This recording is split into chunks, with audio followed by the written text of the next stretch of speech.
Déclaration de presse du Parti Les Démocrates.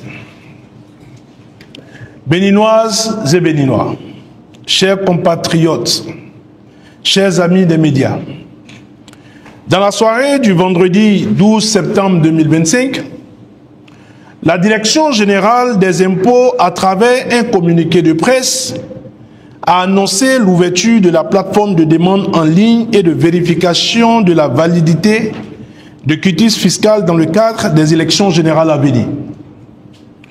Le Parti Les Démocrates, tout en prenant acte de l'ouverture de la dite plateforme, a décidé d'attirer l'attention de la communauté nationale et internationale sur quelques aspects assez intrigants.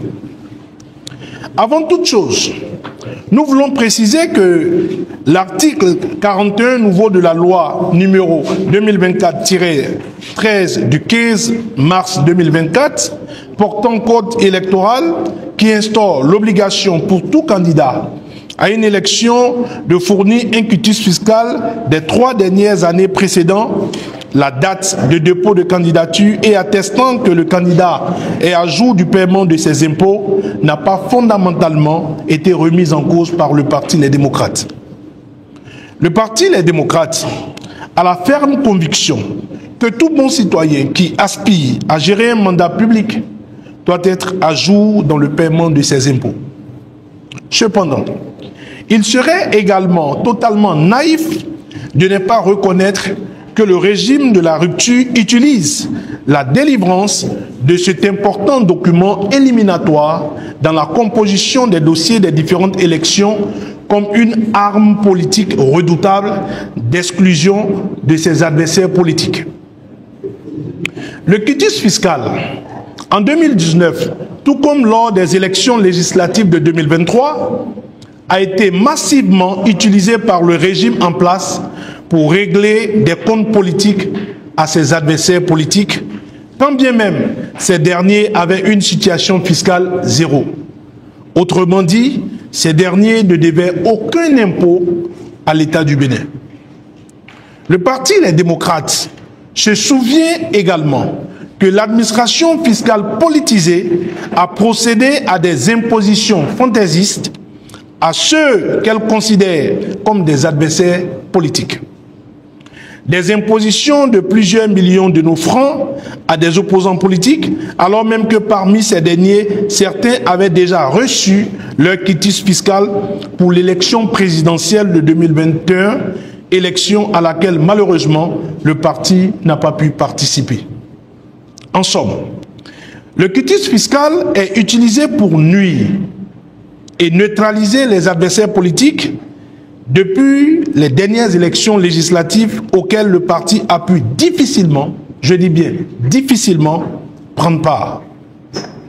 Pour éviter que ces faits du passé ne se répètent, le Parti Les Démocrates a non seulement proposé des réformes à ce niveau, mais il n'a pas non plus cessé d'attirer l'attention des autorités sur le fait que pour les élections générales de 2026, l'administration tardait à ouvrir la plateforme liée à la gestion du quitus fiscal.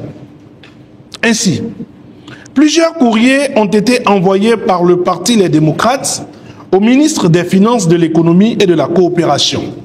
Attention au directeur général des impôts, respectivement le 17 mars 2025 et le 8 août 2025, demandant expressément l'ouverture plutôt de la dite plateforme.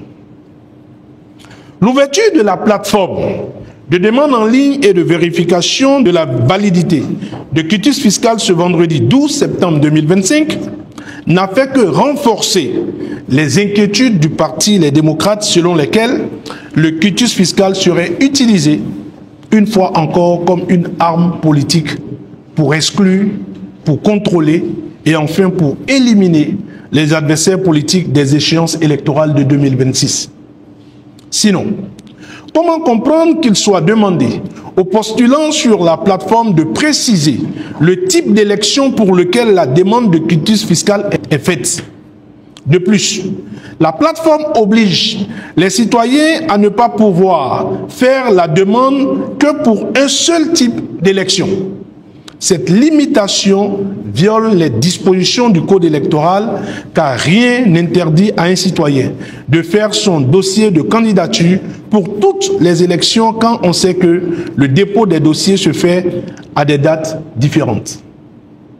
La relecture du Code électoral, après le rejet de la révision constitutionnelle, avait fait constater un endurcissement des conditions d'éligibilité à l'Assemblée nationale et de présentation de candidatures à l'élection présidentielle pour le principal parti d'opposition, c'est-à-dire pour le parti Les Démocrates.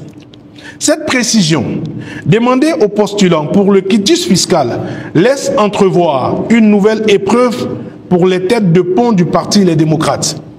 La précision demandée peut amener les autorités de l'administration fiscale à faire main basse sur certains quitus fiscaux comme lors des précédentes élections. Le parti Les Démocrates dénonce avec vigueur et fermeté cette énième machination et cette instrumentalisation de l'administration par les dirigeants du régime dit de la rupture. Alors que l'administration fiscale a mis du retard dans l'ouverture de la plateforme et que les jours s'égrènent, il s'observe alors une véritable course contre la montre, surtout en fonction du nombre élevé de candidatures pour les élections communales et municipales. Le parti Les Démocrates lance un appel à la dépolitisation de tous les organes impliqués dans l'organisation des prochaines élections générales en République du Bénin. Le parti Les Démocrates invite l'administration fiscale à délivrer les quitus fiscaux demandés par les candidats à la candidature en fonction du nombre d'élections souhaitées, car la seule condition exigée par le Code électoral pour tout candidat est un quitus fiscal des 3 dernières années précédant la date de dépôt de candidature et attestant que le candidat est à jour du paiement de ses impôts. Tout citoyen à jour sur les 3 dernières années précédant la date de dépôt de candidature doit être capable de se porter candidat pour toutes les élections de son choix. Le parti Les Démocrates rappelle à ses militantes et militants, au peuple béninois et à la communauté internationale que nous mettrons tout en œuvre afin de ne manquer aucune des 3 élections à venir pour la consolidation de notre démocratie chèrement acquise. Le parti Les Démocrates lance la mobilisation générale de tout le peuple béninois afin que nul ne puisse être exclu arbitrairement. Notre marche pour la victoire est irréversible et c'est ensemble que nous vaincrons. Dieu bénisse et garde le Bénin. Cotonou, le 15 septembre 2025. Je vous remercie.